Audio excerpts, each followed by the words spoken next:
Hello everyone, I am Rakesh Sethi, lecturer in education, Gopalpur Degree College, Gopalpur, Baleshwar. Today we are going to discuss about the core teaching skills. Core teaching skills.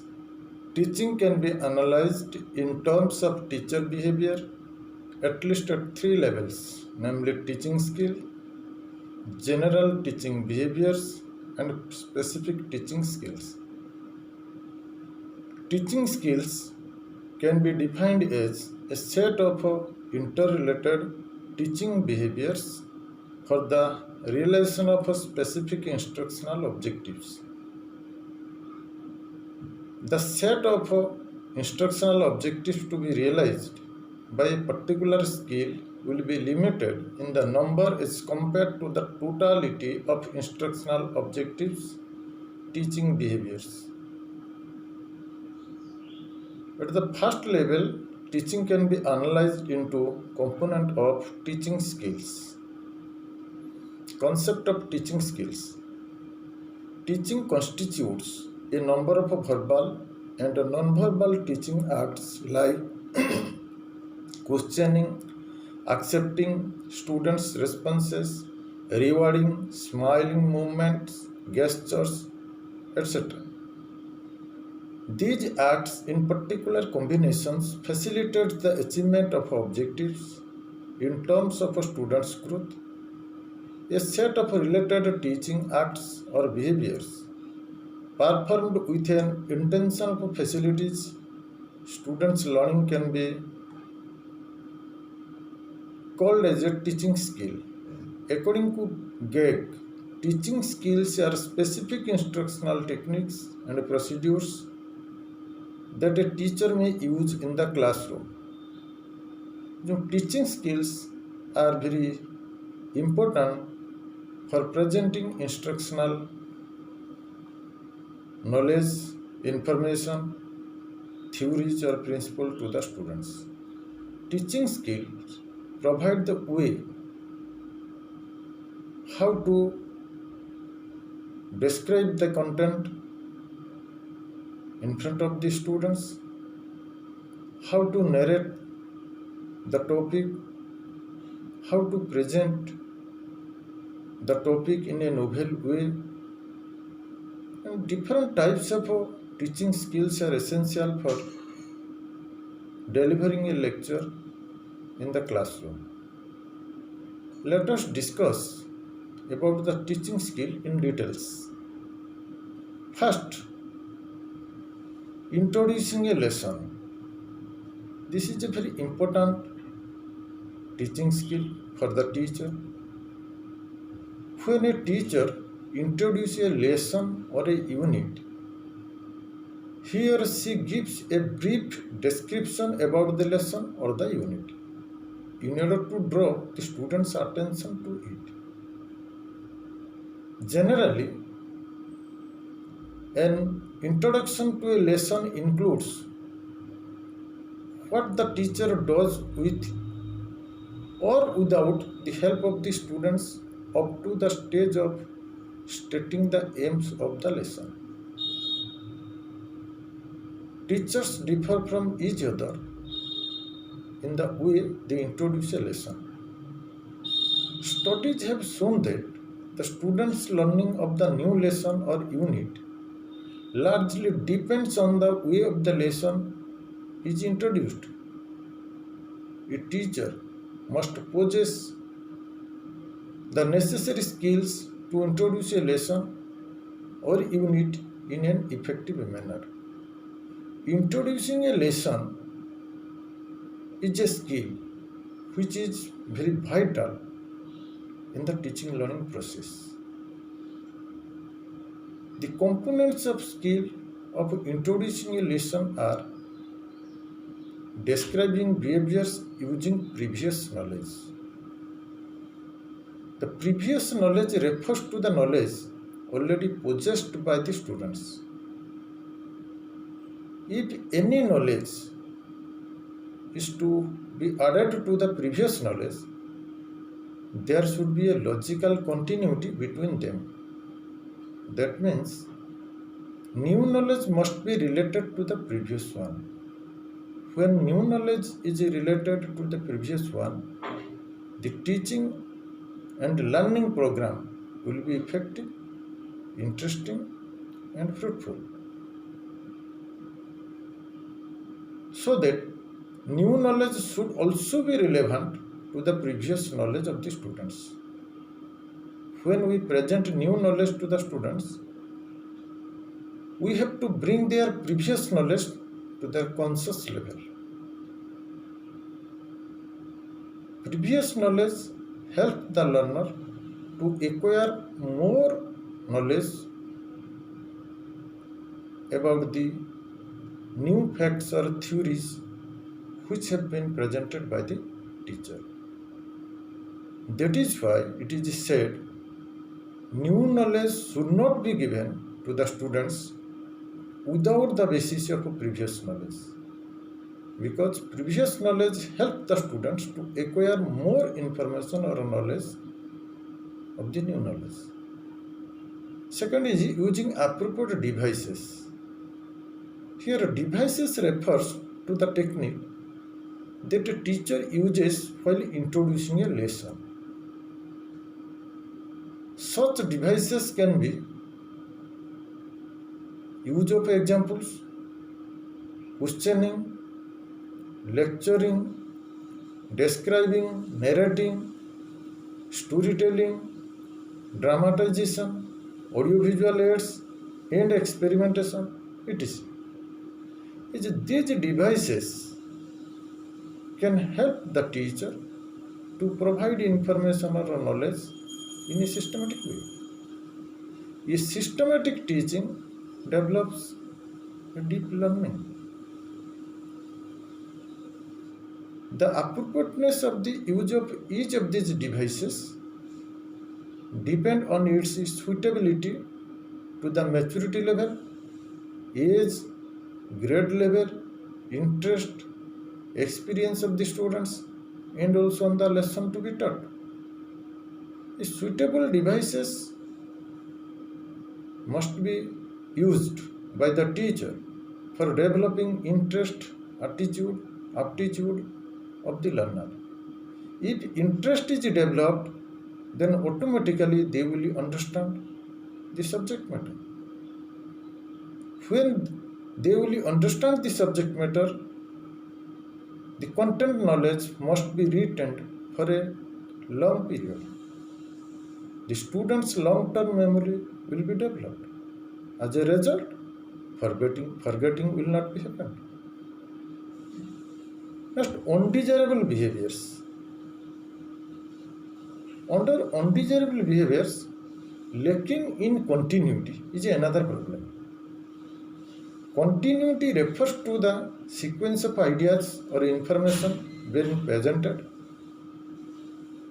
While introducing a lesson, continuity breaks when the statements made for questions asked by the teacher are not logically sequenced. That means the question must be sequenced, the questions must be systematic, question must be easy. As a result, the students will understand the questions and try to give answers. Making irrelevant statements. A statement or a question which is a teacher makes while introducing a lesson is said to be irrelevant when it is not related to the aims of lesson. That means the question which is asked by the teacher must be related to the aims of lesson.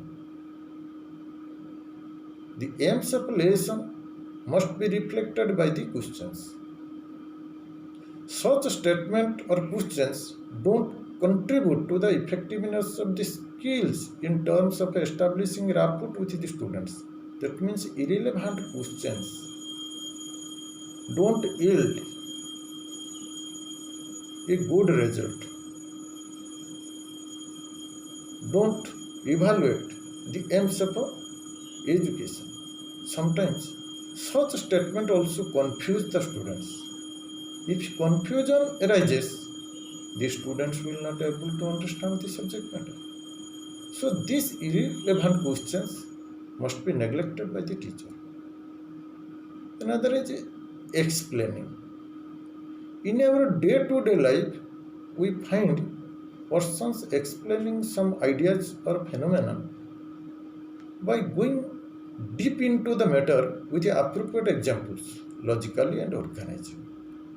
We also find persons who can't explain clearly. They jumble up ideas.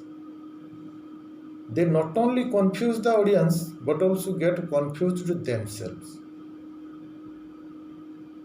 This is because they don't present ideas in a logical sequence. The explaining is a very important technique.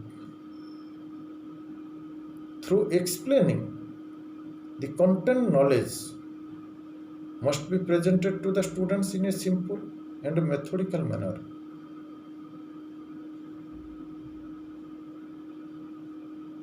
A teacher explains ideas or concepts in a systematic way. It is most commonly used skill and it is the essence of instruction. Explaining the ideas is a very important skill of a teacher. When a student does not clearly understand the ideas which his or her teacher tries to convey, he or she generally asks for an explanation. A teacher is said to be explaining when he is describing how, why, and sometimes what of a concept. Explanation involves filling up the gap in one's understanding of the new phenomenon by telling it to his or her past experience. Thus, explanation depends on the type of a past experience, the type of the new phenomenon, and the type of relationship between them for effective learning. Development of a concept or skill and competencies in a classroom, an explanation is a set of interrelated statements made by the teacher related to the phenomenon or an idea.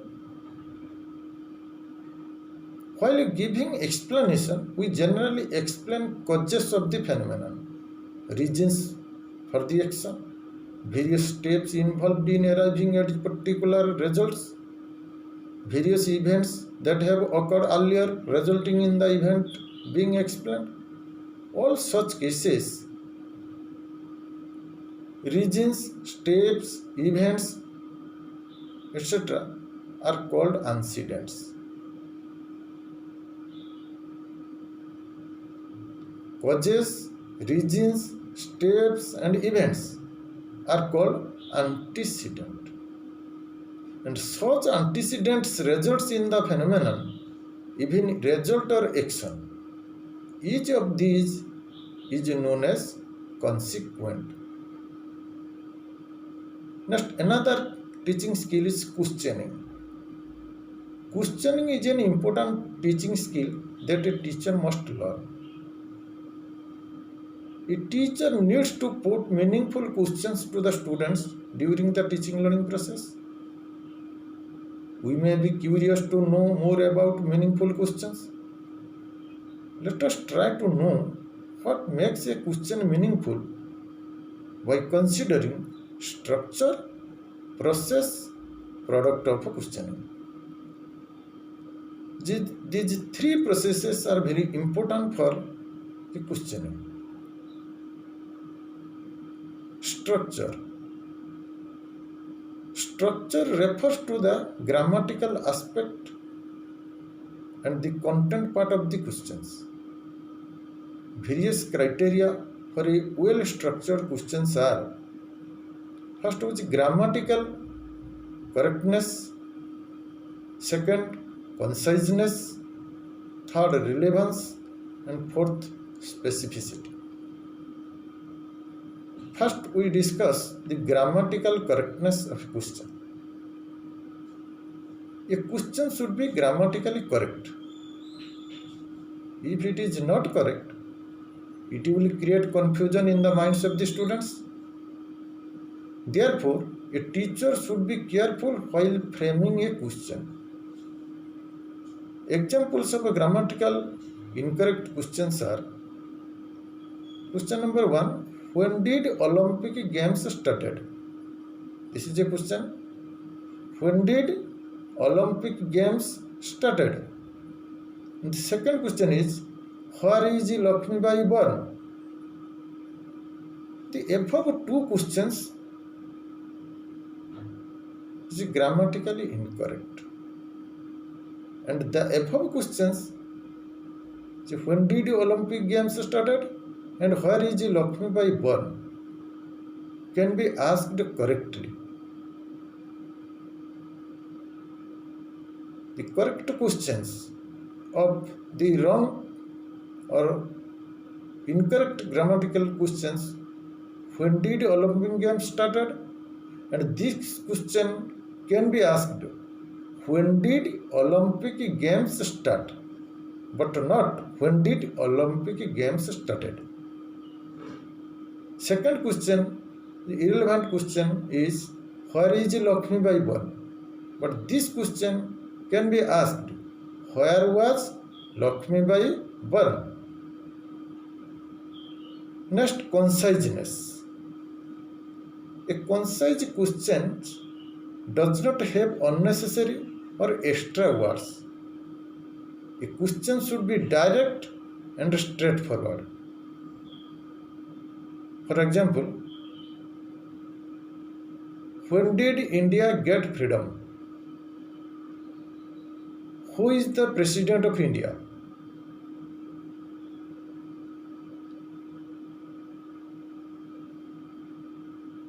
So the teacher should not frame the questions like, does anyone know when did India get freedom? Or who can tell me the name of the President of India? This type of questions should not be framed by the teachers. Teachers should frame the question directly, like, when did India get freedom? Then another quality is relevance. An irrelevant question is that which is not related to the topic concerned. A question is also irrelevant when it contains terms which are not explained earlier. Then another quality is specificity. A specific question calls for a single or specific answer. It increases the fluency in questioning. Examples for specific questions are, which is the highest mountain peak in the world? Who discovered America?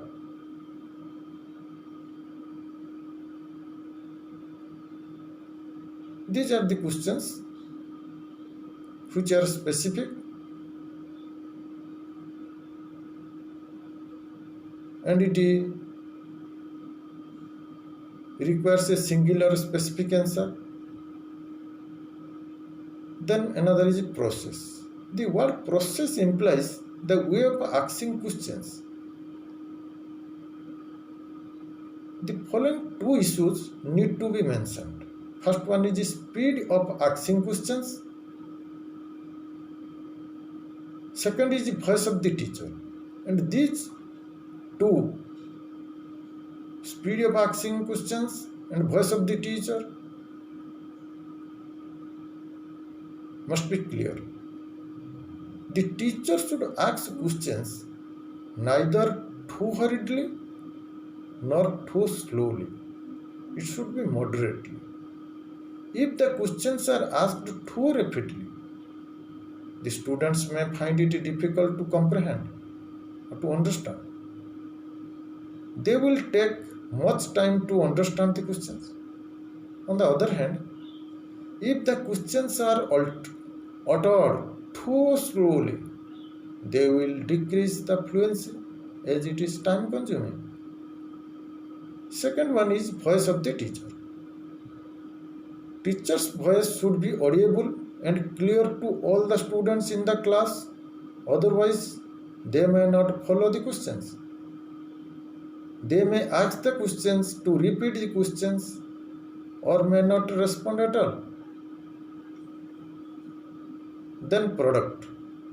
The term product refers to the student's responses.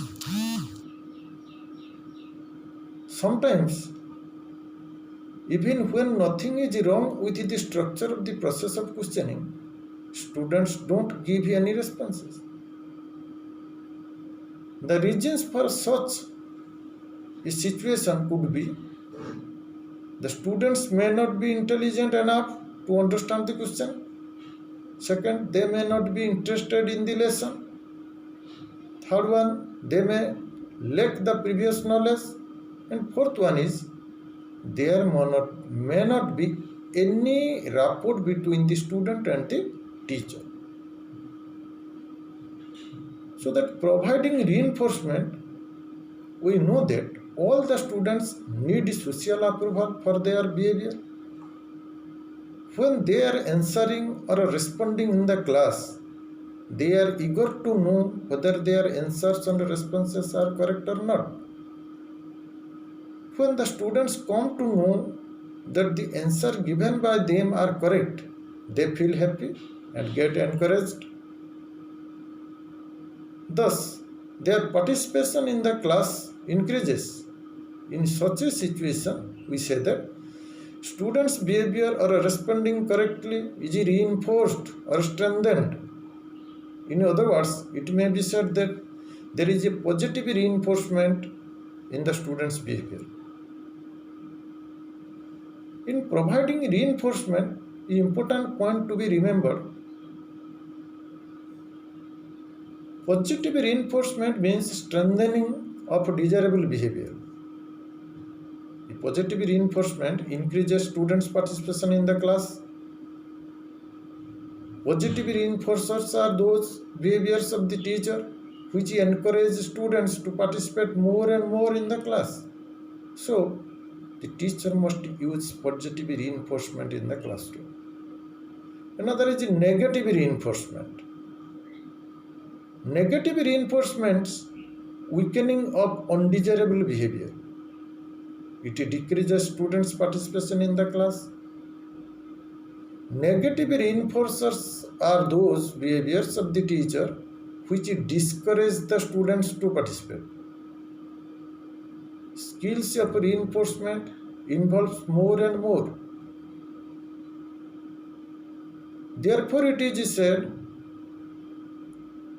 positive reinforcement should be given to the students rather than negative reinforcements.